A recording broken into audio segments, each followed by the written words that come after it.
Hi, today we're going to be talking about all of your COVID-19 related queries, all the questions you wrote into us.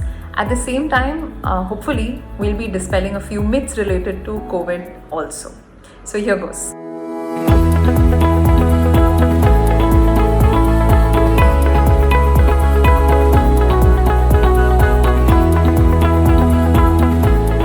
Question number 1. Is COVID-19 real or is it just a myth? This is a question we get asked a lot, and it's probably because of the very high number of asymptomatic cases that we have, where you feel कि अरे test तो positive आ गया but कुछ हुआ नहीं है किसी को, everybody is fine, कुछ है नहीं, कोरोना है ही नहीं. That's not true. Almost every country in the world has been affected. India itself has, as of now, 4.5 million cases with almost 77,000 deaths. So it is a very real problem, and I'm not saying we need to panic. At the same time, don't believe that it doesn't exist.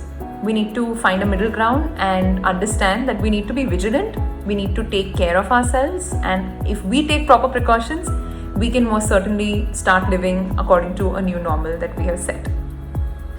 Question number 2. How are so many people asymptomatic? Again, everybody reacts in a different way to an infection.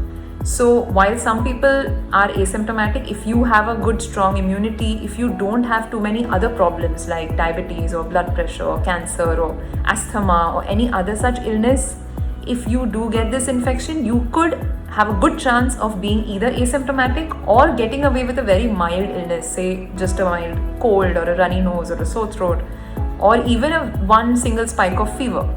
That does not mean that this is not a threat. Even if you are asymptomatic, you could still be holding the virus and you could still transmit it to people who might not be as privileged as you, who might not be able to get away with it as easily as you have. So you still need to be careful, if not for yourself, for someone else. So, question number 3. Do doctors get paid to report positive cases? No, we do not. We absolutely do not. In fact, a lot of healthcare workers in the public and private sector have been working tirelessly, selflessly through this pandemic in spite of being on salary cuts. So forget being paid. People have not been paid their normal salaries also and are still showing up and are still coming to work. So I urge you, I request you, please do have faith in your doctors and healthcare workers. Please have faith in your authorities and your governments. Everybody is trying the best they can. This is a global crisis and we are all trying to do our best. Question number 4. Are the tests a scam? How are so many people who are testing positive not having symptoms, and so many people who have symptoms testing negative? There's been a lot of talk on testing. There have been a lot of articles written about the tests, and 2 very important points have come up. One is that the labs are not trustworthy. Second is that the test is not trustworthy. So let's just understand first one concept, that which is general for any illness. If you go to a doctor and say that I have so and so problem, they first ask you for a clinical history, then they examine you and they see what symptoms you have. So once we do that, we already have made up our minds that this could be a potential diagnosis. When we ask you to get any investigations done, it is so that we confirm our diagnosis. We prove that okay, this is what she or he has. So in case of COVID also, we follow the same pattern. If you have a clinical history of exposure, if someone in your family has had the virus, if there is a history of contact, if you are showing symptoms, then we will ask you to get tested. Now, the RT-PCR test or the swab test is the most common one that we are asking people to get. They take a swab from your throat or your nose and test for genetic material of the virus. Now, tests in general, clinical tests, have something called sensitivity and specificity.